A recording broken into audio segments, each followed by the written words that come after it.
Hello mga guys! Welcome back to my channel, Jess Automotive mga guys. Hyundai Accent. Pag-usapan natin to kasi tinanggal natin yung valve cover. Kasi minsan mga guys, may mga sitwasyon na, na palyado yung makina. Tapos yung itong mga ignition coil na yan, bigla lang napupundi. Alam niyo guys kung anong dahilan, anong cause kung bakit po napupundi ang spark plug, ignition coil. Dahil lang po dito sa valve cover gasket. Kung pansinin nyo guys, yung valve cover, itong valve cover nya po, linagyan na lang silicone. Yan, silicone na po yan. Palibot. Yan. Linagyan ng silicone. Pero, minsan mga guys, hindi napapansin na yung silicone po, nakakabit dito. Pero dun sa dun sa valve cover mismo po, lumulusot sa taas. Kasi ganito mga guys, halimbawa po nito. Kaya po napupunti po niyan, lalagyan natin to may langis, di ba? Yan. Kung napapansin niyo mga guys, kung pansinin niyo po ito silb naman po siya, walang lumusot na langis. Ang tanong saan dumaan yung langis na yan? Ito. Yan. Dito po yan May mga langis mga guys yan Kita niyo po yan, langis. Yan. Kaya po minsan, lalo kung mainit na po yung makina, pumapalya, tapos napupundi yung ignition coil. Akala natin minsan spark plug lang ang dahilan. Palit ulit ng ng spark plug, mga ilang araw, ilang linggo, andyan na naman yung problema. Nagra-grounded po siya dahil dito. Puntahan natin yung valve cover guys, yung bago. Yan, ito na guys. Ito po yung dahilan. Kung pansinin nyo mga guys ito po, dito po yon. Yan. Kasi kung bago mga guys, yan, buo ito. Makakaduktong po yan. Nakita nyo po mamaya yan kung paano pwesto niya. Dahil po dito malutong na. Yan, hiwa-hiwalay na po siya na hindi katulad kung itong bago. Yan. Ito po guys, kung bakit po nababasa yung ignition coil, nababasa yung spark plug, ito po yun. Halimbawa po, linagyan natin ng silicone. Yan. Kung may silicone po dito linalagyan nila. Kaya kung pansinin nyo po, dito po yung langis po pupunta rito, tatawid sa ilalim dito, pupunta sa spark plug. Yan, ganito po yan mga guys. Lagyan natin dun sa para makuha nyo po yung punto natin dito. Yan, lagyan natin yan, ganyan. Puntan natin dun sa unit. Yan.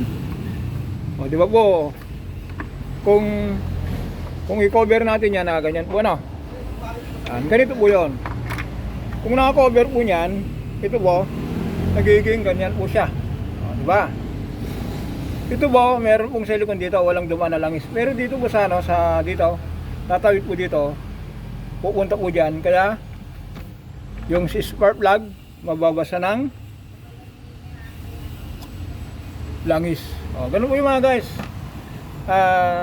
Yung mga ganitong po kasi silicone po, minsan po ginagawa rin natin yan. Kung halimbawa po yung customer nagpa-check, tapos sabi niya, Jess, wala akong budget, for the meantime lagyan mo muna ng silicone.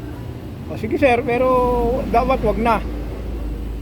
Pero kung wala siyang budget, lalagyan natin ng silicone yan. Pero kung nagkaroon ng budget, saka natin papalitan. Pero ito mga guys, dahil ito po ang customer natin na to, regular customer natin.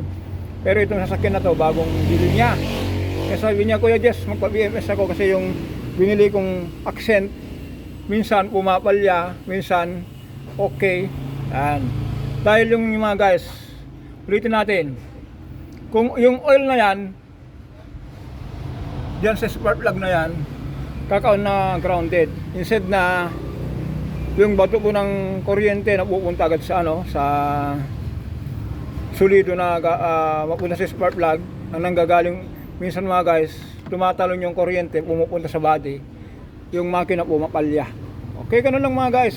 Tapos palinis natin to, saka natin paandarin. Ganun lang po. For lang po ito sa mga, ulitin natin mga guys, sa mga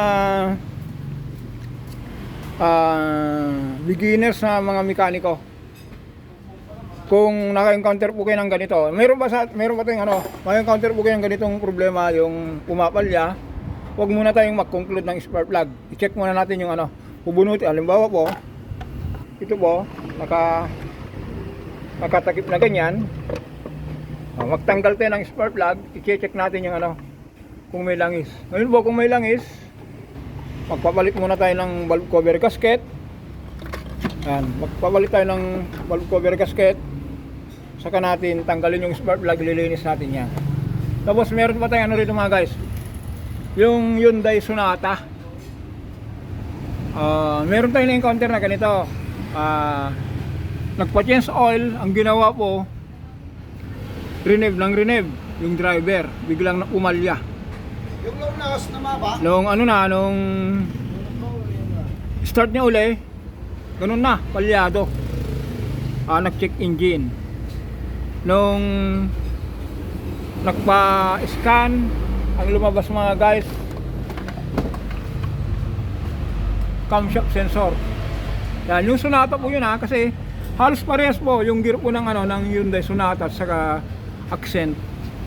Halos parehas. Ang nangyayari mga guys, baka may encounter po kayo nito.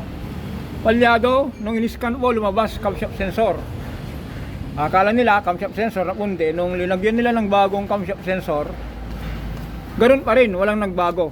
Ang nangyayari guys, yung timing chain na yan, tumalon po nun. Nagiging ano po siya, nagiging delay. Kaya po nalito yung ano, si camshaft sensor po, nabasa na po yung ano, yung ito. Wala na sa ano, wala na sa ayos. Kaya po nag-registered yung camshaft sensor dahil wala na sa timing. So ganoon lang mga guys, napaka ano, troubleshoot po 'yon. Accent, Sonata, ano pa yung mga pwede ano guys, encounter yung Altis na ganito rin ang ano. Minsan po nangyayari yung ganong problema. Kung dati umaandar ng maayos tapos biglang renew, umalya, nag-check engine, nag-registered camshaft sensor, ang naging problema mga guys, tumalon yung ano. Kasi ito, kung pasin nyo mga guys, unit po ito, pwedeng tumalon. Dati nga po, sabi ko po, nung na-encounter po natin yun, hindi ko rin nakalain na mangyayari yung gano'n kasi nung pinuntahan natin doon sa bahay niya, kasi inuwi nila yun eh. Nagpa-change oil sa isang gasoline station. Sabi niya, tinest oil lang yan, Jess, ganyan na palyado na. Dahil po dito, ulitin natin. Nalito si camshaft sensor dahil po dito. Hindi na makabasa ng maayos. Okay mga guys, ganun lang po. Ito po ang ginawa natin dito. Ulitin natin mga guys. Preventive maintenance. May mga time po na kung ano yung mga dapat palitan. Yung tinatawag doon na na wear and tear. May panahon din po may buhay. Kaya katulad po nito, itong 4D56 na yan, bumigay yung cylinder gasket, sinabay din yung piston ring. Yan. Ito lang po, ganito lang mga guys. Ito yung bago ngayon, made in Korea. Ito yung luma na nagiging, sabi ko nga po, nagiging carbon. Tapos sinabay na rin natin yung belt.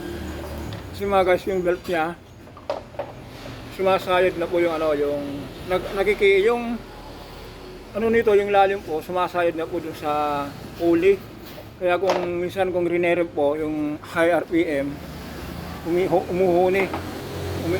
umiingit-ngit, umiingay. Yan. Tapos yung brake pad, sinabay na rin natin.